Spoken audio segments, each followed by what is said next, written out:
Why do you have fear in certain things? Like, why does it make you feel afraid of stuff? Rejection. Okay, so maybe rejection. What else? Anxiety on what's going to happen. Not comfortable because you don't understand the process yet of what to say, and you're afraid of looking stupid sometimes, right? This is all where? Is this an external or internal? It's 100% internal, right? One of the things that I learned, that in order to be successful in almost anything, you need to have the right mindset plus the right skill set. With the right tool set, right? Tool set, right? Equals success, right? If you have the right skills, how many people you know that are very skilled at something, but their mind is right?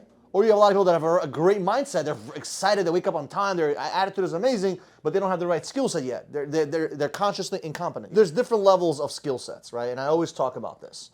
You have unconscious incompetence. You have no idea about anything. Before you guys came in, you knew nothing about solar, okay?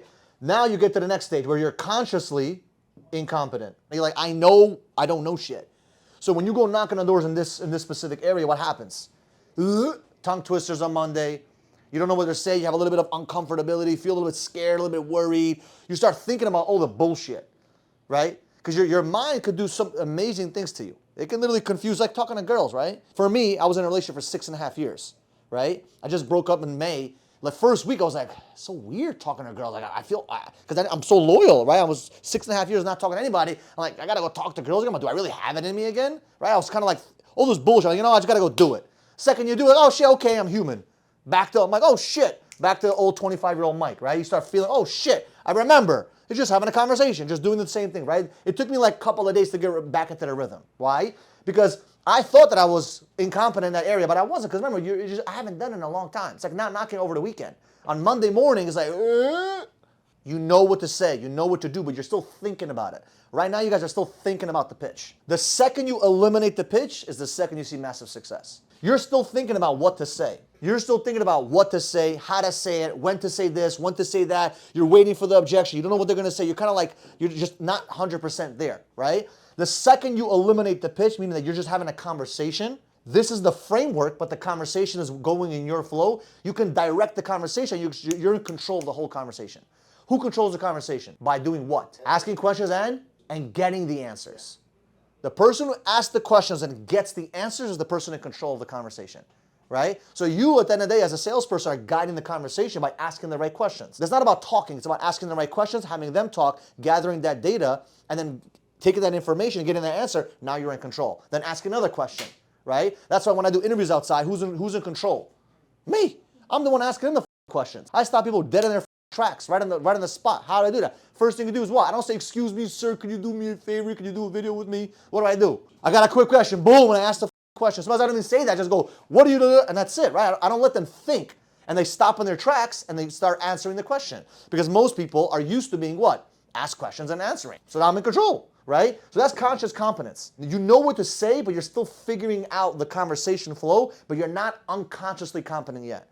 The unconscious competence is very different, right? You're not thinking about it. You're just doing it. Muscle memory. Yeah. Bartending for you. You got to think about making a drink? No. You can even have a conversation on the phone with your friends and still make a nice drink, right? Because you're unconsciously competent. It takes time to get there.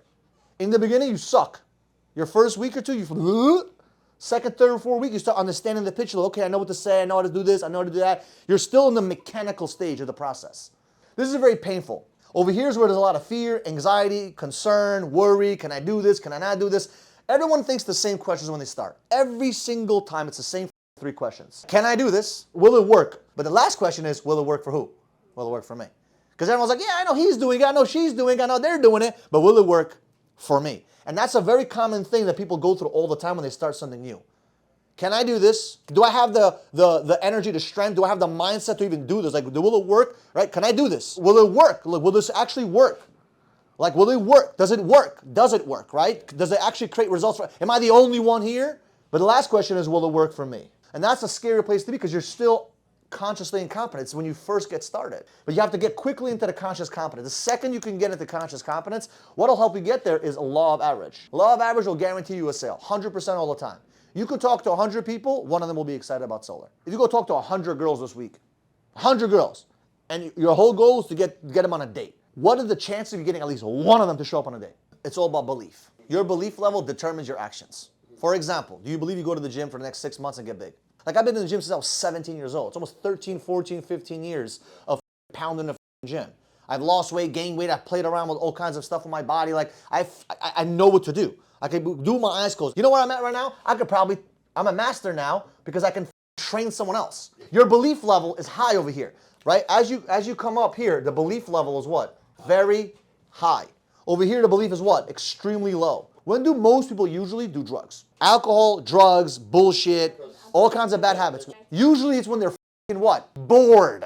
When you're bored, you start doing the stupid shit. So when you have white space in your calendar, what does that mean? There's no productivity. So when you fill up your calendar, you don't give yourself time to think. So I like to create a lot of action, so my action distributes my mindset. I don't want my mind dictating how I feel. I want to tell my mind how to feel. And the only way to do that is by going out there, creating massive action, and not letting these things affect you. And I played a game. So if rejection really bothers you, make it a game. I want to get 50, if I want 50 to say no to me today. And when you think about it that way in the reverse psychology, it works. I used to focus on going for the no. Because when you go for the no, if you're motivated by fear and unknown and down on stuff, it'll get you 100 no's in a day, and you'll get a bunch of yeses by default. The law of average says that if you talk to enough people will say yes. The ugliest, dumbest, slowest person on the planet will talk to 100 girls, and you talk to 2, who's gonna win? The more no's you get, the more yeses you get by default. It's numbers, numbers, numbers, numbers. You gotta put in the numbers. And I promise you, I guarantee you, if I looked at your actual calendar or where you work, you did not put enough time to put this away. You put enough work to put a lot of rejection, anxiety, unknown, and fear, and all this bullshit in your head. And you did just enough to get yourself upset. The pitch doesn't mean anything. It's just the foundation for you to have a conversation with someone, to figure out what's important to them and get them to sit down. Am I right or am I wrong? I mean, we've changed your pitch 100 times. It doesn't change anything. You can say whatever you want. Net metering pitch. You can say save money pitch. You can say own your own production pitch. It doesn't fucking matter. Whatever angle you go at, it doesn't fucking matter. You just got to get good at getting people interested to sit down with your information. My suggestion is that if you go out there, okay, and you talk to enough people, you will surprise yourself. If you do enough work, you cannot be upset because the results will show. But that's how you do it. That's how you do it. You guys are right now probably somewhere around here. So you got to just work a little bit on your skill set, right? And your mindset a little bit to get to the closer levels of unconscious competence. How do you get there the fastest?